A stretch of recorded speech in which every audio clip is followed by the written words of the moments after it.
কে মা কোথায় কে এটা কেউ দেখে না, শুধু কান্না করে। তার কান্নার উদ্দেশ্য একমাত্র কি, মা আমাকে এসে দুগ্ধ দান করে, সরল হৃদয় কান্না। তো বলছে সেইরকম ভাবে ভগবানের কাছে কান্না করা উচিত। বরাহপুরাণ বলছে চোর সর্বস্ব যখন নিয়ে যায় তখন মানুষ যেই রকম কান্না করে, মানে এক ঘরের ডাকাতি হয়েছে, ডাকাতি সব নিয়ে গেছে, কান্না করে কিচ্ছু রাখে না, তখন মানুষ কিভাবে কান্না করে, যার কিচ্ছু নেই, হাও হাও করে কান্না, হায় ভগবান কি হলো, আমার তো সর্বস্ব নিয়ে গেছে।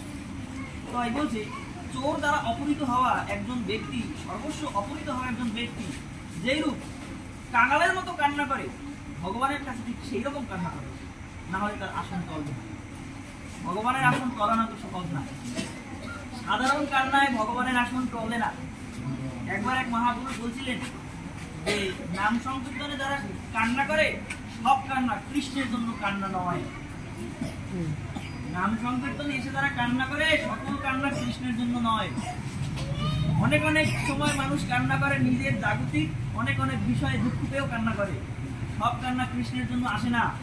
কারণ কৃষ্ণের জন্য দুই ফোঁটা চোখের জল ফেলতে পূর্বজন্ম স্বীকৃতি লাগে, সরল হৃদয় না হলে কৃষ্ণের জন্য ক্রন্দন আসে না।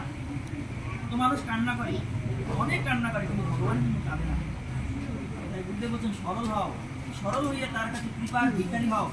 প্রচন্ড দুর্দিন চলিতেছে, কলির আঘাত এমন ভাবে আসবে তখন মালা জপ করারও সুযোগ পাইবে না। বুদ্ধ বলছেন এমনও দিন আসবে তখন টেলিফোন থাকবে না। এখন তো টেলিফোনে মানুষ যোগাযোগ করে, কি খবর, হ্যাঁ তোমার কি অবস্থা, এই দিকে তো এইসব ঘটছে, তোমাদের দিকে কি খবর, তখন টেলিফোন করার সুযোগ থাকবে না। কলির প্রচন্ড তাণ্ডব সমস্ত জগৎ জুড়ে চলছে। এই মুহূর্তে একমাত্র উপায় সঙ্গবদ্ধ হইয়া হরে কৃষ্ণ কৃষ্ণ কৃষ্ণ হরে হরে, হরে রাম রাম রাম হরে হরে, এই তারা ব্রহ্ম মহানামের আশ্রয় গ্রহণ। ভগবানের আশ্রয় গ্রহণ করলে ভগবান অবশ্যই তাকে কোনো না কোনো ভাবে রক্ষা করবেন। এজন্য শরণাগত ব্যক্তি কখনো কোনো ভয় নাই। তাই শরণাগত হতে হলে টাকা পয়সার প্রয়োজন হয় না, শুধুমাত্র হৃদয়ের অন্তঃকরণে এইটুকু চাওয়া দরকার যে ভগবান এই জগতের সকল কিছু আপনি। তাই আমার উচিত সকল কিছু আপনার প্রতি সমর্পিত করে আপনার দাসরূপে ভিক্ষুরূপে সংসারকে পরিচালনা করা। এইরূপ সংসারকে বলা হয়েছে আদর্শ গৃহস্থ জীবন।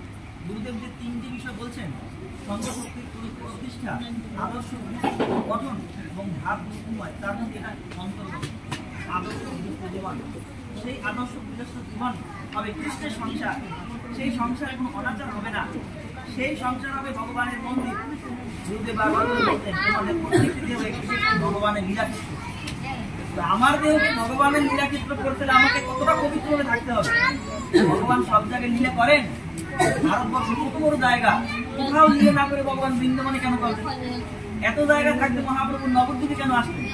বুঝতে হবে এই বৃন্দাবন ধাম, নবদ্বীপ ধাম, কাশী ধাম এগুলো পবিত্র স্থান। পবিত্র স্থান না হলে ভগবান সেখানে যায় না।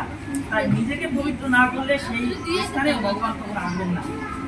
তাই সর্বদা অন্তঃকরণে চেষ্টা করা উচিত সমর্পিত মনোভাব নিয়ে ভগবানের সেবা করা।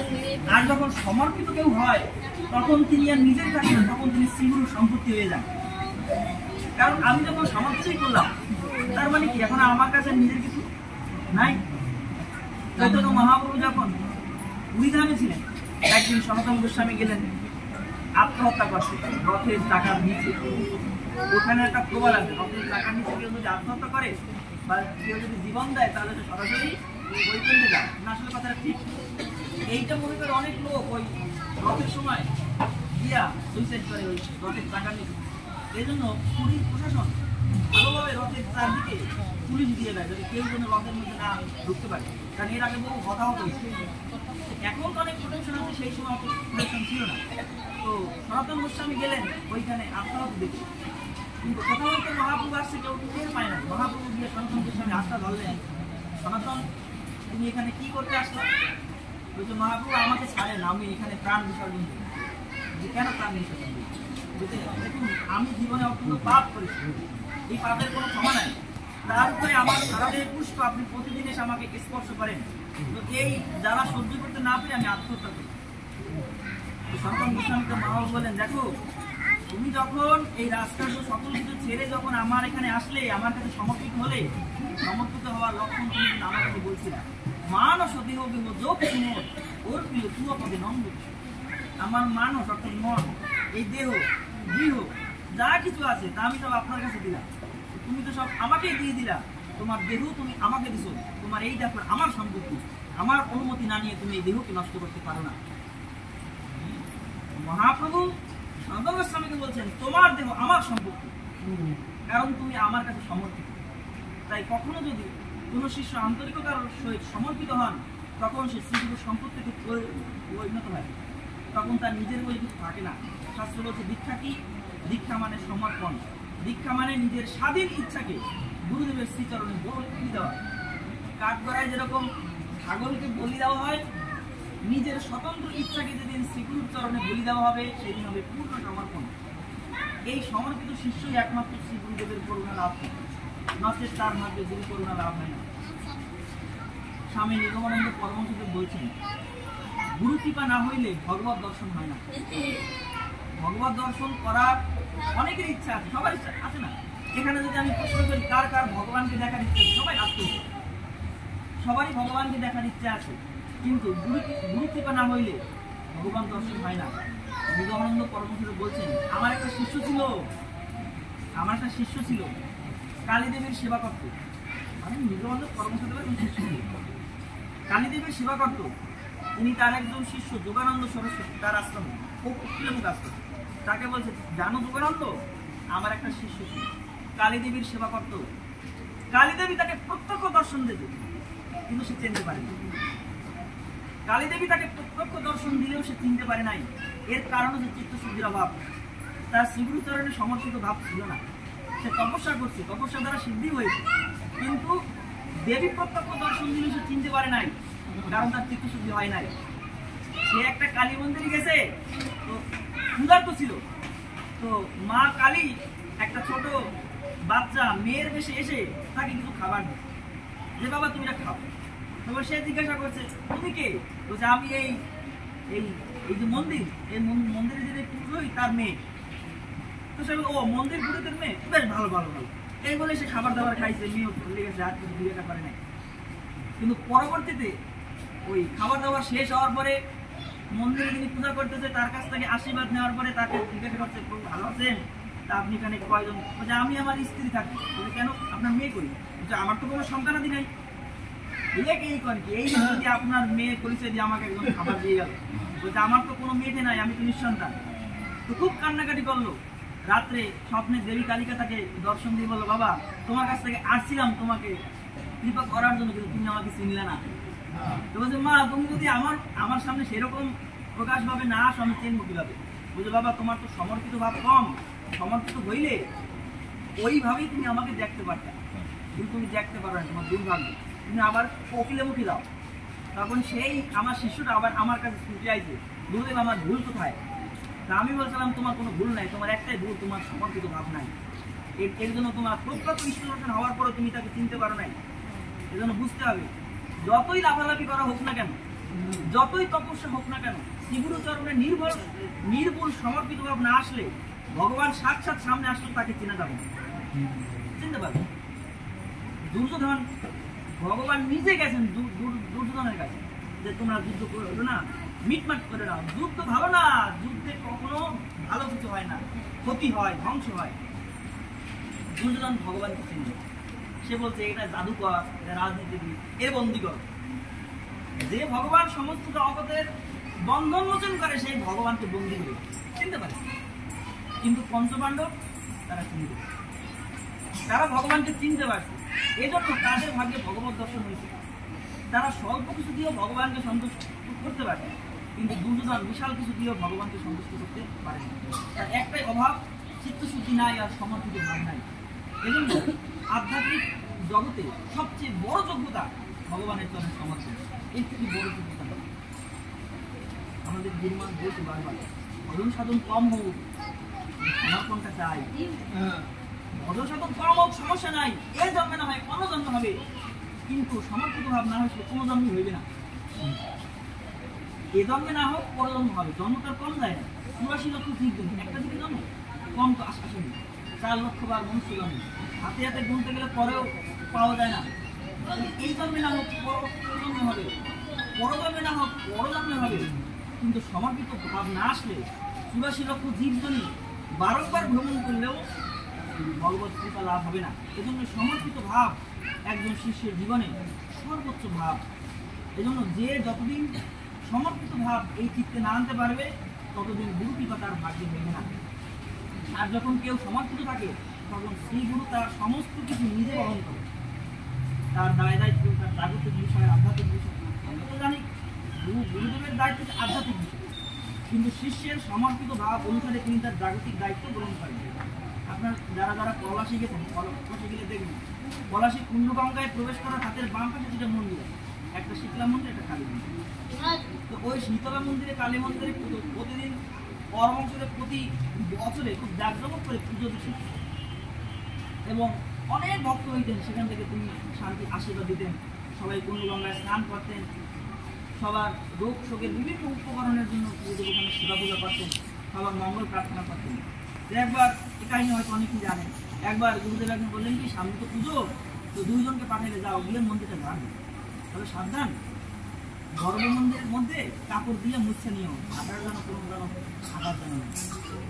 একজনে একটু মাতবাড়ি করে চিন্তা করছে, কাপড় দিয়ে পর দূর মুছে যায়, ঝাঁটা দিয়ে ঠিকঠাক মতো বাড়ি দিলে সব ময়লা চলে ছুটতে দেবে।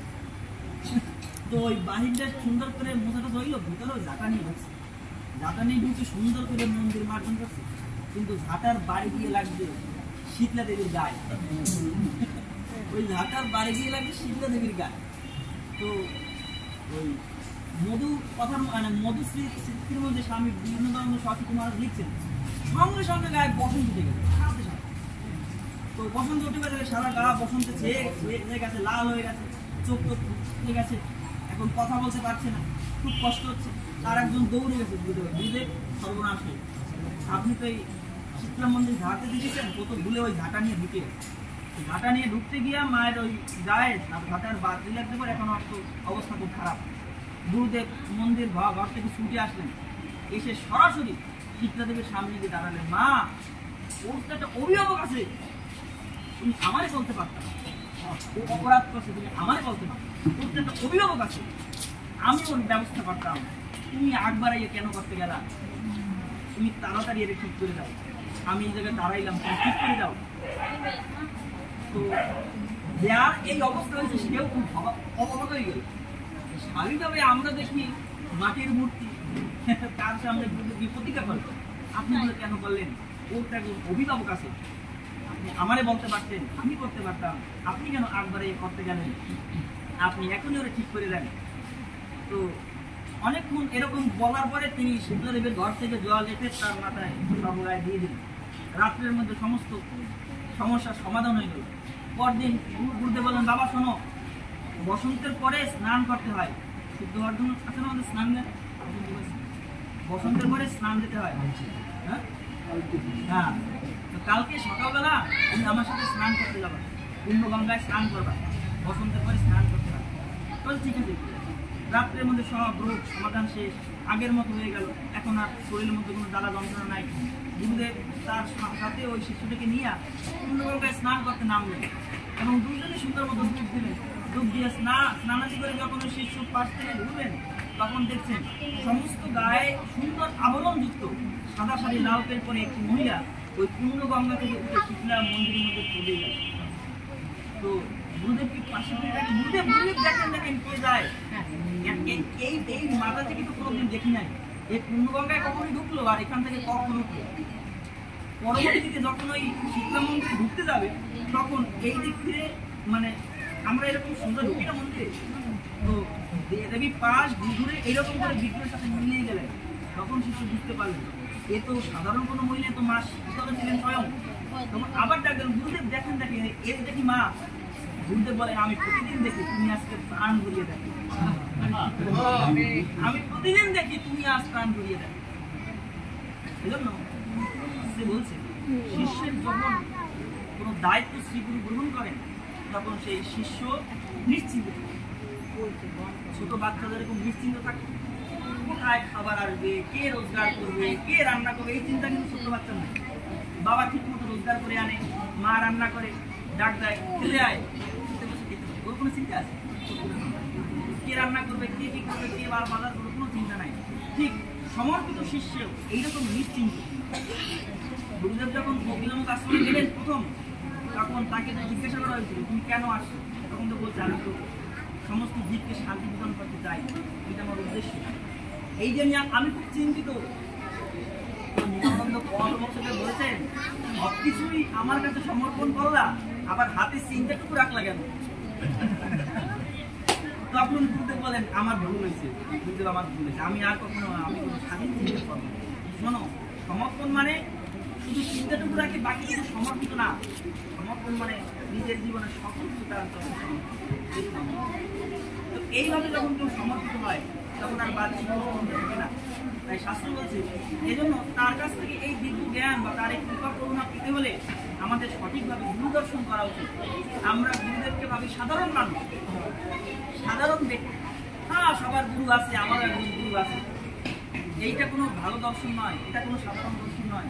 শ্রীগুরু সাধারণ ব্যক্তিত্ব নয়, শ্রীগুরু সাধারণ ব্যক্তিত্ব নয়। তুমি সাধারণ ব্যক্তিত্ব হতেন, এই অসাধারণ রাজ্যের অধিকারী তিনি করতে পারতেন না।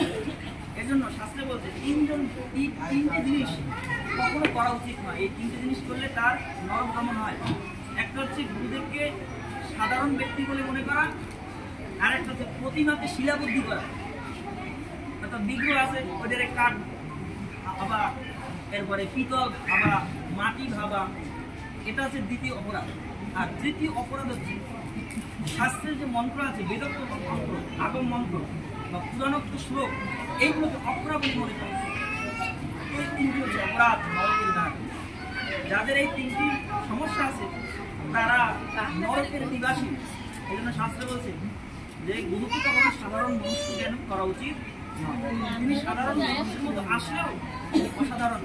আমি যেটা প্রথম শ্লোকে বললাম, চৈতন্যম শাশ্বতম শান্তম, প্রথম ব্যাখ্যা করলাম চৈতন্যম তিনি সাক্ষাৎ জ্ঞান স্বরূপ, তিনি চৈতন্য স্বরূপ। চৈতন্যম শাশ্বতম, তিনি শাশ্বত। শাশ্বত মানে যদিও আমরা জানি গুরুদেবের বাহ্যিক দেহে তার জন্ম আছে, মৃত্যু আছে, বাহ্যিক দেহে, কিন্তু প্রাকৃত দেহে, অপ্রাকৃত দেহে তার জন্ম মৃত্যু নাই। এটা হচ্ছে শাশ্বত অবস্থা। শান্তম, তিনি সর্বদা শান্তম, তার মধ্যে কোনো উগ্রভাব নাই। তার উগ্রভাব থাকে অসুরদের, শ্রীগুরু কখনো উগ্র নয়, তিনি শান্ত। চৈতন্যম শাশ্বতম শান্তম। বোমাতীতম, বোমাতীতম মানে বোম মানে আকাশ। আকাশ যেরকম বিশাল, আকাশ যেরকম সীমাহীন, তার কৃপাও সীমাহীন, তার অবস্থানও সীমাহীন। এজন্য তিনি হচ্ছেন বোমাতীত। এবং নিরঞ্জনম, নিরঞ্জন শব্দের অর্থ হচ্ছে যার মনে কোনো কলুষ নাই, যার কোনো কলঙ্ক নাই, তিনি হচ্ছেন নিষ্কলুষ, নিষ্কলুষ অর্থাৎ নিরঞ্জন। যেমন কোনো একটা মেয়ে যদি কুলোটা হয় তখন তাকে মানুষ বলে এর কলঙ্কিত নাই, বলে না, এর কলঙ্ক আছে। তো যার কলঙ্ক আছে সে নিষ্কলুষ নয়। তাই গুরুদেবের কোনো কলঙ্ক নাই। কলঙ্ক নাই কেন জানেন? কারণ একজন সদ্গুরু কোনো শিষ্যের মধ্যে দ্বিচারিতা করে না। মানুষ মানুষের মধ্যে দ্বিচারিতা করে, কিন্তু গুরু কখনো শিষ্যের মধ্যে দ্বিচারিতা করে না। আমার এই শিষ্য ভালো, ওই শিষ্য ভালো না, এই শিষ্য বেশি প্রণামী দেয়, ওই শিষ্য কম প্রণামী দেয়, এই শিষ্য গেলে আমাদের বেশি আদর আপ্যায়ন করে, ওই শিষ্য গেলে আপ্যায়ন করে না, না, এরকম কোনো দ্বিচারিতা নাই। তার কাছে সবাই সমান। স্বামী নিগমানন্দ পরমহংসদেব একদিন তার আশ্রমে বসে তার সন্ন্যাসী যে শিষ্য তাদেরকে উপদেশ দিচ্ছেন, দেখো বাবা, তোমরা যখন কোনো শিষ্য বাড়িতে যাও, আমার শিষ্য বাড়িতে যাও, আমার শিষ্যরা কত উদার, গৃহস্থ শিষ্যরা তিনি গৃহস্থ শিষ্যরা খুব ভালোবাসেন। কারণ গৃহস্থ হচ্ছে সকল আশ্রমের মূল। ব্রহ্মচর্য, গৃহস্থ, বানপ্রস্থ, সন্ন্যাস। তো ব্রহ্মচর্য, বানপ্রস্থ এবং সন্ন্যাস এই তিনটি আশ্রমকে পালন করে গৃহস্থ আশ্রমে। এই জন্য সাধু সন্তরা এসে সংসারীদের কাছে যায় প্রণামীর জন্য, আশ্রম চালানোর জন্য, মন্দির চালানোর জন্য। সমস্ত মঠ মন্দিরের ব্যয়ভার কারা বহন করে? গৃহস্থরা বহন করে। এই জন্য গৃহস্থ আশ্রম হচ্ছে সকল আশ্রমের মূল স্থান। এই জন্য গৃহস্থদেরকে তিনি সবচেয়ে বেশি ভালোবাসতেন। তো বলছে আমার গৃহস্থ শিষ্যরা তোমাদের দেখলে কত কিছু করে, কিন্তু তোমরা তাদের কাছে যাইয়া বহির্মুখ হইয়া ভাব দেখাও। তোমরা তারা তোমাদেরকে পাইলে কি করবে ভাবতে পারে না ওর আশ্রম দিয়ে যদি একজন সন্ন্যাসী হয়, আমার মনে হয় না এখানে এমন কোনো গৃহস্থ নাই তারা গেলে বাসায় আদর আপ্যায়নে কোনো কমতি রাখবে, সবাই করে। তো তোমরা গিয়া তাদের কাছে উদাসীন থাকো, তাদের সঙ্গে ঠিক মতো কথা পর্যন্ত বলো না, ইয়াতে আমি বড় কষ্ট পাই। শোনো, গুরুদেবকে ভালোবাসতে হইলে শুধু গুরুকে ভালোবাসলে হয় না, গুরু যাকে ভালোবাসে তাকেও ভালোবাসতে হবে। গুরুকে ভালোবাসতে হলে শুধু গুরুকে ভালোবাসলে হয় না, গুরুদেব যাহা যাহা ভালোবাসে তাহা তাহা ভালোবাসতে হয়। তিনি যদি সকল শিষ্যবর্গদের সুন্দর করে ভালোবাসেন, আমারও উচিত কারোর সঙ্গে দেশ না করে সবাইকে ভালোবাসে। কারণ ভালোবাসার উপর কোনো ঔষধ নেই। মানুষের টাকা দিয়ে যে কাজ করানো যায় না, ভালোবাসা দিয়ে সেই কাজ করানো যায়। স্বামী বিবেকানন্দ সরস্বতী মহারাজ তিনি তার মধুর স্মৃতি গ্রন্থে লিখছেন যে আমি দেখতাম গুরুদেব অনেক কিছু জানতেন, তিনি সম্মোহন জানতেন, বিমোহন জানতেন। বুঝলেন, সম্মোহন বিমোহন অর্থাৎ মানে তন্ত্র করে আপনাকে এমন করবে আপনি আর সেই ব্যক্তিকে ছাড়া কিছু বলবেন, সারাদিন খালি হ্যান্ড নাম করবে, হ্যাঁ গুণগান গাইবে, সম্মোহন সম্মোহিত করা, এগুলো গুরুদেব জানতেন। কিন্তু বিনোদদা বলছে গুরুদেব এই সকল কিছু কোনোদিন কার উপরে প্রয়োগ করা নাই, সে পারতেন করতে, কিন্তু কোনো শিষ্যের উপরে কোনো ভক্তের উপরে তিনি প্রয়োগ করেন নাই। একমাত্র তার আচরণের দ্বারা, একমাত্র তার সৌহার্দ্যের দ্বারা সকল ব্যক্তি তাকে ভালোবাসতেন। সম্মোহন বিমোহনের দ্বারা তিনি কাউকে তার কাছে আনেন নাই, পারতেন করতে কিন্তু কোনোদিন করেন নাই। শুধু যেখানে যেখানে প্রয়োজন, যেখানে যেখানে এগুলো দরকার সেইখানে প্রয়োগ করতেন। কিন্তু তার এই যে আতিথেয়তা, তার যে কথা, তার যে ব্যবহার, তার ভালোবাসা, এর বশীভূত হয়েই সবাই তার কাছে আসতেন, অন্য কিছু তিনি প্রয়োগ করতেন না। খুশিদি বললেন যে গুরুদেব যখন বলতেন মা, এই মা শব্দটা শুনলে হৃদয়ের সমস্ত জ্বালা যন্ত্রণা দূর হয়ে যায়। যখন বলতেন শুধু মা, কোন শিষ্যকে সে তুই তাকারি বলে নাই, মা বলে সম্মান। এটা দর্শন, একজন সদ্গুরু তার দর্শন দেখেন। কথাবার্তায় বোঝা যায় এই ব্যক্তি সিদ্ধ পুরুষ, কথাবার্তায় বোঝা যায়। এবং তিনি কখনো অন্যের উন্নতিতে দেশ করেন নাই। মানুষ অপরের কি করে না, উন্নতিতে দেখলে যে মনে মনে একটু ঈর্ষান্বিত হয়, উনি এত কিছু করলো, আমি কিছু করতে পারলাম না, তাই আমি এতদিন কি করলাম। সামনাসামনি কিছু না বললেও হৃদয় হৃদয় দেশ করে। বলছে গুরুদেবের এরকম কোনো তার সমসাময়িক অনেক সন্ন্যাসীরা অনেক বড় বড় মঠ করছে, কিন্তু সেই সময় তিনি মঠ করতে পারে নাই, এই জন্য তার মনে কোনো দুঃখ ছিল না। সে বারংবার নাকি বলতেন, যদি আমি আমার শিষ্যদেরকে যথাযথভাবে সাধন উপদেশ দিয়ে থাকি তবে এইরকম মঠ তারা বহু বহু করবে। এই নিয়ে সে চিন্তা করে। তার মনে কোনো অপরের উন্নতিতে হিংসা ছিল না, পরনিন্দা করতেন না, এবং অসুয়া শূন্য ছিলেন, কখনো ঐশ্বর্যকে কখনো ই করতেন না। একবার কুম্ভমেলায় পূর্ণানন্দ পরমহংস গুরুদেবকে বললেন যে শুনেছি আপনি নাকি খুব বড় পরমহংস, আপনার চতুর্দিকে নাম ডাক, আজকে আপনার কি পরীক্ষা করেন। বুঝে শোনেন, আমরা জানি ভগবানের সর্বশ্রেষ্ঠ ভক্ত হচ্ছে ব্রজের গোপিকা। সবাই জানে ব্রজের গোপিকারা ভগবানের সর্বশ্রেষ্ঠ ভক্ত।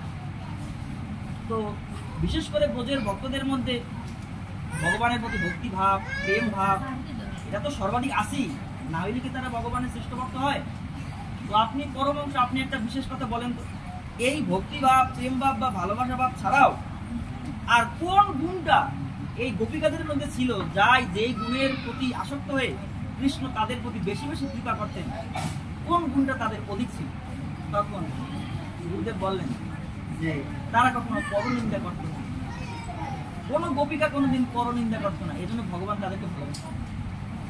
পরনিন্দাকারী, শাস্ত্র বলছে পরনিন্দাকারী নরহত্যার থেকেও জঘন্য, মানুষ হত্যার থেকেও জঘন্য কাজ হচ্ছে অপরের নিন্দা করা, অপরের সমালোচনা করা। শাস্ত্র বলে যে অপর কারো মানে দায়িত্ব তোমাকে ভগবান দেয় নাই, তিনি তোমার কাছে এসে খাবার প্রার্থনা করে না, তোমার কাছ থেকে ভরণ পোষণ প্রার্থনা করে না, তাই তাহার ব্যাপারে কোনো নিন্দা সমালোচনা করাও তোমার কাজ না। সে যা করছে তার কর্মফলের প্রতি সে কর্ম ভোগ করবে, তুমি সমালোচনা করতে পারো না, কারণ তুমি তাকে খাওয়াও না, তুমি তাকে পড়াও না, তার দায়িত্ব ভগবান তোমাকে দেয় নাই, তার গুরু তুমি না। গুরু পারে শিষ্যের কি করতে যে না তোমার কাজটা ঠিক হয় না, তুমি যদি গুরুও না, তাই তুমি তার সমালোচনা করতে পারবে না। তাই গোপিকারা অপরের নিন্দা করতো না, সমালোচনা করতো না, এই গুণটা ভগবান অনেক ভালোবাসতেন। এত গোপিকারা ভগবানের কৃপা পাইছেন, অন্য গোপিকারা কখনো হিংসা করতো না যে ও পাইয়ে গেছে আমি কেন পাইনি। তো তারা কি রকম করতেন যে তারা এইরকম মনে মনে ভাবতেন ও আজ পাইছে আমি কাল পাবো। আমার কথা বুঝতে পারলেন? মানে যে আমরা যখন কোনো একজন ব্যক্তি যখন কিছু পায় তখন আমরা ঈর্ষা করি, ইস ও ওটা পাই গেল, তা এই করে গেল। কিন্তু গোপিকারা এইরকম চিন্তা করতো না। সে চিন্তা করতো কি যে ও আজ পেয়েছে আমি কাল পাবো। সবরই অনেক দিন ধরে ভগবানের আশায় বসে আছে। প্রতিদিন সুন্দর করে ফুল বিছাতেন, সুন্দর করে রাস্তায় ফুল বিছিয়ে চারপাশ সুন্দর করে রাখতেন। আর মুনি ঋষিরা চারপাশ থেকে আসতেন আর যাইতেন, বলতেন এই তোমার মাথা খারাপ আছে, এই কোন যুগ হইতে দেখতেছি তুমি সারাদিন শুধু এই পথের মাঝে ফুল সাজাও, তোমার রাম তো আসে না, রাম আসবে কবে? আজ আসে নাই, কাল ঠিকই আসবে, কাল আসবে এই আশায় কালকে আবার সেই পথের ফুল সাজায়। কাল আসে নাই, পরের দিন আসবে, একদিন আসবে, কথা যখন দিয়েছেন অবশ্যই আসবে। আমার গুরুদেব যখন বলে গেছে যে রামচন্দ্র তোমার ঘরে আসে তোমার আতিথ্য গ্রহণ করবে, আজ না আসুক কাল আসুক একদিন অবশ্যই আসবে। তো সেই আশায় বসে থাকবে। যে জন্য গুরু কৃপা পাওয়ার জন্য আশায় বসে থাকতে হয়। একদিন হবে, আজ না হয় কাল হবে, কাল না হয় পরের দিন হবে, এই জন্মে না হয় পর জন্মে হবে, এই গল্পে না হয় পরে গল্পে হবে, কোনো না কোনো ভাবে হবে। আশায় বসে থাকলে একদিন পাওয়া যায়। ব্যতিব্যস্ত হলে হয় না, কোনো কিছু ব্যতিব্যস্ত হওয়া ভালো না। ভালো একটা দোকান দিয়ে যদি ব্যতিব্যস্ত হয়ে যায় না খুব লাভ করবো, হয় দাদা? হয় না। ধৈর্য নিয়ে বসে থাকতে হয়, আস্তে আস্তে হবে। আজ বেচা কেনে না হোক কাল হবে, কাল না হোক পরশু হবে, একদিন হবে। এইরকম গুরু কৃপা পাইতে হইলে একটু ধৈর্য ধরতে হয়। ধৈর্য না ধরলে তার কোনো কিছু ফল হয় না। একবার স্বামী নিগমানন্দ পরমহংসদেব একটা গল্প বলছিলেন যে একটা ডাকপিয়ন একটা বট গাছের নিচে বসে আছে। বট গাছের নিচে বসে থাকার পরে তো সে তার ভান্ডে খালি একটা পোড়া রুটি ছিল। তো পাশ থেকে একটা কল থেকে জল আইনে পোড়া রুটি দিয়ে কোনোরকম পেট দিয়ে দিল। আর বলে আমার এমনই দুর্দশা, খাবারের জন্য একটা পোড়া রুটি পাইলাম, জগতে আর কিছু আমার কাছে নাই, আমার এতই দুর্ভাগ্য অবস্থা। তো ওই পাশ থেকে একটা পালকিতে করে রাজা আসছেন, সেই রাজ্যের রাজা। তো রাজা আসার পরে রাজাকে নামাইয়া সবাই চামর বাতাস করতেছে, কেউ আপ্যায়ন করতেছে, কেউ ফল দিচ্ছে, কেউ জল দিচ্ছে, তখন অনেক ভাবে সবাই সেবা করছে। আর ওই পিয়নটা ওই গাছতলাকে সব দেখছে, সে আর নিজের ভবিতব্যকে শুধু বারংবার ধুৎকার দিচ্ছে যে এই রাজা কত পুণ্য করছে, এর জন্য তার কত দাসদাসী, আর আমি এতই পাপ করলাম, আমার খাবার জন্য একটা পোড়া রুটি, কি আমার দুর্ভাগ্য, আমার জগতে কোনো শান্তি নাই।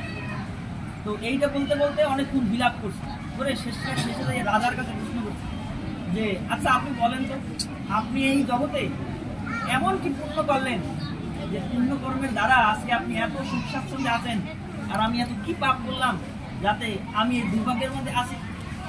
তো এই কথা শুনে রাজা বড় চমকিত হইলেন। তিনি চমক ফেলে তিনি তার এই যে ধুতি, এই ধুতি পাশ থেকে জাগাইয়া তারপরে দেখাইলেন, দেখো আমার একটা পাও নাই, আমার একটা পাও নাই। এই যে দাসদাসী দেখো, এরা সবাই আমাকে পালকিতে করে এখানে ওখানে নিয়ে যায়। আমার যদি কোথাও যাওয়ার ইচ্ছে হয় এদের উপর ভরসা করতে হয়, খাওয়ার ইচ্ছে হয় এদের উপর ভরসা করতে হয়। আমি মনে করি আমার থেকে তুমি বড় সুখী, কারণ তুমি স্বাধীন, তুমি যেখানে ইচ্ছে সেখানে যাইতে পারো।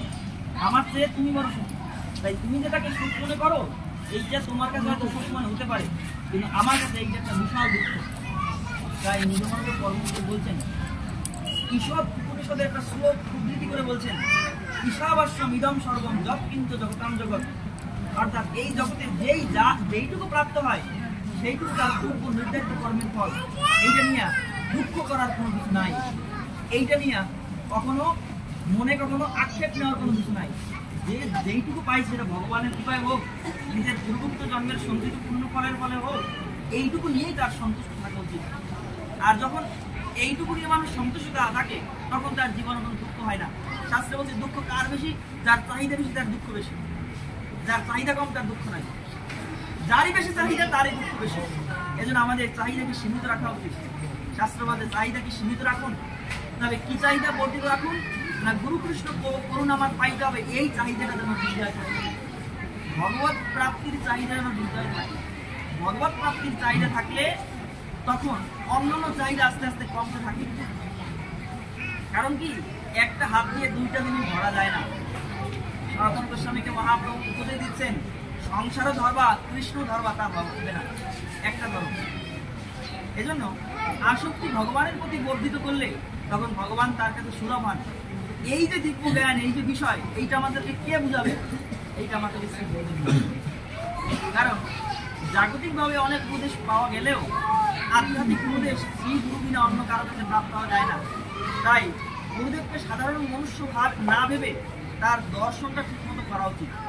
আসলে কি আমরা মোটামুটি যেটুকু শাস্ত্র করি ওখানে দেখি যে শাস্ত্রে গুরুদেবের কৃপা লাভের আগ্রহের আগে গুরু দর্শনটা ঠিক মতো করা উচিত। গুরুদেবের দর্শন আমরা তো এসে দেখি না, তিনি একটা আসনে বসে আছে, তার একটা ছবি আছে, তার বড় বড় জটা আছে, হ্যাঁ, গলায় একটা মালা আছে, হ্যাঁ, সুন্দর দেহ বসে আছেন ইত্যাদি ইত্যাদি।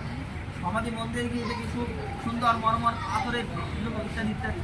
এইটা প্রকৃত গুরু দর্শন নয়। প্রকৃত গুরু দর্শন হলে তখন সেই ব্যক্তি গুরুদেবের কাছ থেকে প্রাপ্ত হন। একটা উদাহরণ দিই, ছোট্ট উদাহরণ, সুন্দর উদাহরণ যে কিভাবে প্রকৃত গুরু দর্শন হয়। গুজরাটে স্বামী দেবাচারানন্দজি তিনি ছিলেন শ্রী সম্প্রদায়ের মহান আচার্য।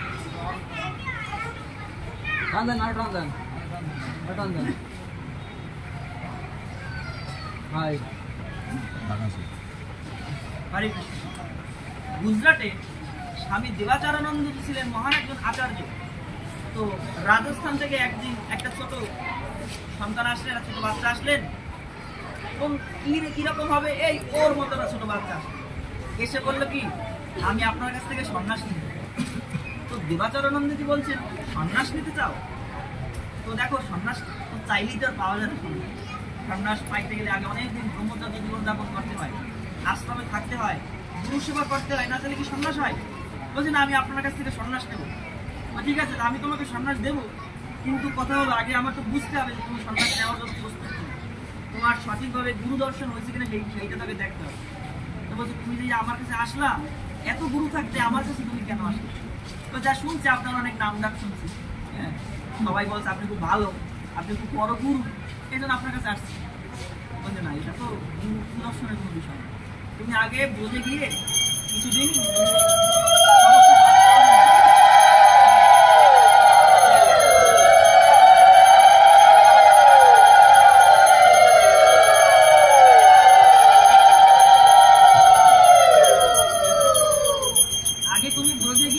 তপস্যা করো, কিছুদিন ব্রজ পরিক্রমা করো, কিছুদিন গোবর্ধন পরিক্রমা করো, 10-12 বছর গোবর্ধন পরিক্রমা করে তারপর আমার কাছে আসো।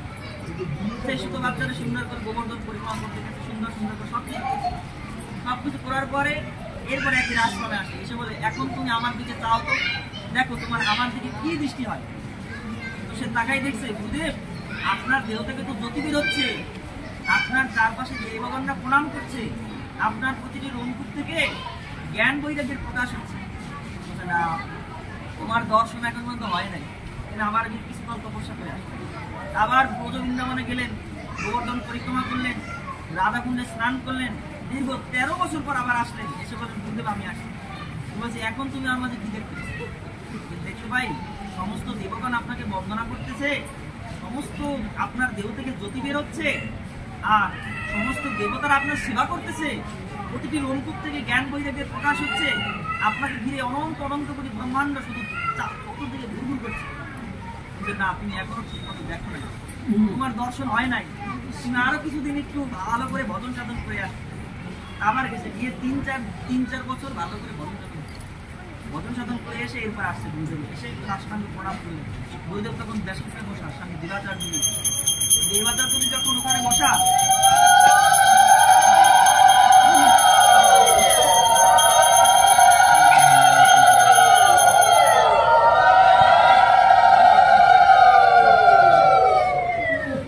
স্বামী দেবাচার্যজি ব্যাসাসনে ছিলেন, আর শিষ্য এসে সাষ্টাঙ্গ প্রণাম নিবেদন করলেন। নিবেদন করে তিনি গুরুদেবের দিকে দৃষ্টিপাত করলেন। গুরুদেব বললেন, ভালোই ভজন সাধন করছো, আমি খোঁজখবর নিয়েছি, এখন বলো তুমি আমার এই যে আমাকে দেখছো, কি দেখতে পাচ্ছ? যে গুরুদেব আমি যে দেখতে পাচ্ছি তা তো ভাষায় বর্ণনা করার মতো, কিছু তো বলো, কিছু না বললে বুঝতে হবে তুমি কি দেখো, ভাষাই বর্ণনা করার মতো না, কিছু তো বলতে হবে, তাহলে বলবো কিভাবে যে তুমি আমার মধ্যে কি দেখতে পাচ্ছ? গুরুদেব আগে অনেক সময় আগের বছর অনেক কিছু দেখছি, এই বছর যা দেখতে পাচ্ছি তার সব ভিন্ন বিষয়। কি দেখতে পাচ্ছি? আমি দেখছি আপনি ব্যাসাসনে বসে আছেন, আপনি আপনার ডান কক্ষিতে, অর্থাৎ ডান মানে এটারে মানে গুরু, আপনার ডান গুরুতে স্বয়ং শ্রী গোবিন্দদেব বসে আছেন, আর বাম গুরুতে রাধা রাধারানী বসে আছেন। আপনি দুইজনকে আলিঙ্গন করে ব্যাসাসনে বসে আছেন। আমি এই রূপ দর্শন করি। স্বামী দেবাদত্ত বলছেন, এখন তোমার ঠিক দর্শন, এখন তোমার সঠিক গুরু দর্শন হয়েছে। গুরু কখনো একা থাকে না, তিনি রাধা গোবিন্দ শক্তি সহযোগে থাকেন। এতদিন তুমি দেখো নাই, আজকে তোমার দর্শন সার্থক হয়েছে, আজকে আমি তোমাকে সন্ধান করি।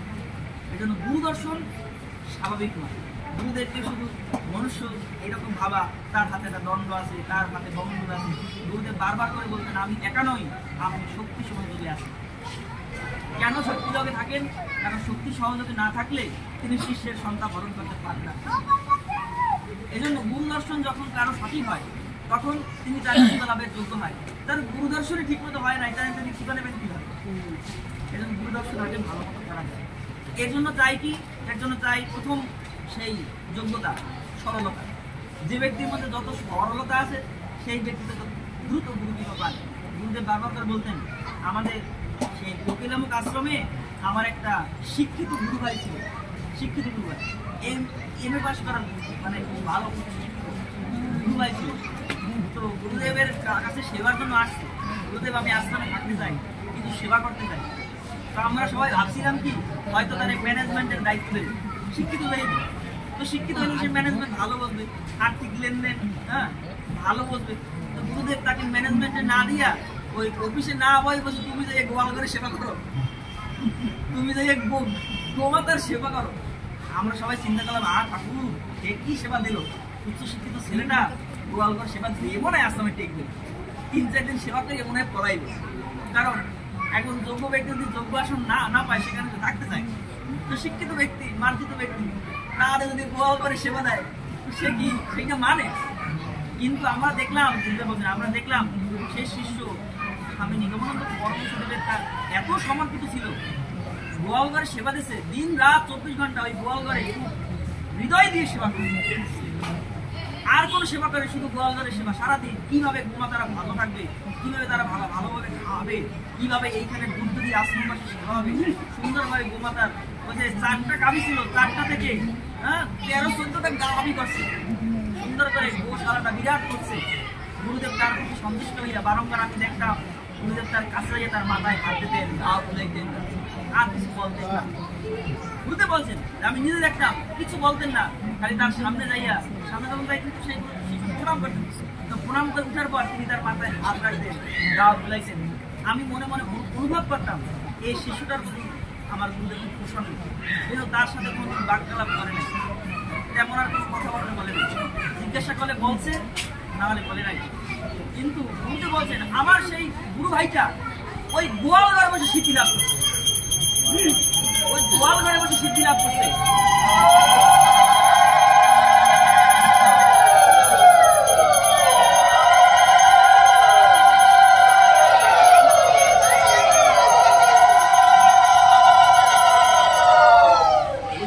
আমার সেই গুরু ভাইটা ওই গোয়াল ঘরে বসে সিদ্ধি লাভ করছে। গুরুদেব কোথায় কোথায় চলে যাইতেন কেউ জানতো না, কোথায় যাইতেন, কোথায় কাশি দিয়ে কোথায়, কোনো সময় আশ্রমের খবর দিয়ে দিত না। সবাই গিয়ে আমার ওই গুরু ভাইটার কাছে জিজ্ঞাসা করতো, গুরুদেব কোথায় আছেন? সে হুবাহু বইলে দিতে পারতেন, গুরুদেব এখন অমুক জায়গায় আছে, আপনারা ডান গিয়ে দেখা করেন। আশ্রমে ওই গাভী সেবা করতে করতে, এইটা কি সমর্থন। তাকে দায়িত্ব দিছে, দায়িত্ব তিনি পালন করেন। আমাদের তো দায়িত্ব দিলে, না না আমার এই দায়িত্ব দিতে কেন, হ্যাঁ আমি তো এই দায়িত্ব নেবো না, আমার আমার এত যোগ্যতা আছে। এই জন্য আমার যোগ্যতা আমার পকেটে থাকুক, যে আমাকে দায়িত্ব দিলেন ওই দায়িত্ব পালন করবে। হোক সেটা ভারতের সেবা, হোক সেটা অন্য সেবা, অন্য কোনো বিষয় বলা যায় না। কারণ সে আমাকে বুঝেই দায়িত্ব দিচ্ছে, এরকম বিশাল কিছু হয়। আমাদের ইসলাম এরকম দেখি যে ভক্তিচরণ স্বামী মহারাজ তার প্রথম যে শিষ্য প্রেম ভক্তি মহারাজ, সে একটা ডাক্তার, MBBS ডাক্তার, আশ্রমে গেছে, ইসলামে জয়েন করছে। তো মায়াপুরে গেছে, তার প্রথম দিনে সেবা দিয়েছে, মায়াপুরের সমস্ত রাস্তাগুলো পরিষ্কার করে। MBBS ডাক্তার রাস্তা পরিষ্কার করবে? তো সে ভাবছিল কি, আমি মায়াপুর যাবো, স্থানীয় এখানে যত ভক্তরা আসে, যদি কোনো কারোর রোগ সুখ হয়, আমি বসে বসে একটু স্লিপ লাগবো, একটু ডাক্তারি করবো। কিন্তু তাকে আর প্রভু আর ডাক্তারি করতে জানে, বলতে তুমি সামনের ওইগুলো ধার দাও, সেবা করো, সুন্দর করে সেবা করো। তো সেবা করছে, আবার চিন্তা করছে আজকে হয়তো ধান সেবা দিয়েছে, কালকে হয়তো যাই বলবে যাও সে জায়গায় ডাক্তারি করো। কিন্তু কালকে এসে বলতেছে বাহ তুমি খুব ভালো সেবা করতেছো, ঠিক আছে ওই রাস্তাটাও পরিষ্কার হবে। আস্তে আস্তে সেবার পরিমাণ বাড়াতে এজন্য আমি জানি না আমার দ্বারা কোনো কি করাতে চান, তবে আমার নির্ভর করতে হবে তিনি আমার দ্বারা যা করাতে চান আমার সেটাই করতে হবে, ওইটা আমার ভূমিকা, ওইটাই আমার সন্তান। এইরকম যদি শিষ্যের সমর্পণ হয় তবে ওই কাজের দ্বারাই তার সিদ্ধি হবে, অন্য কিছু প্রয়োজন নাই। এজন্য একটা বিষয় কি, নির্ভরতা একটা অন্য বিষয়, নির্ভরতা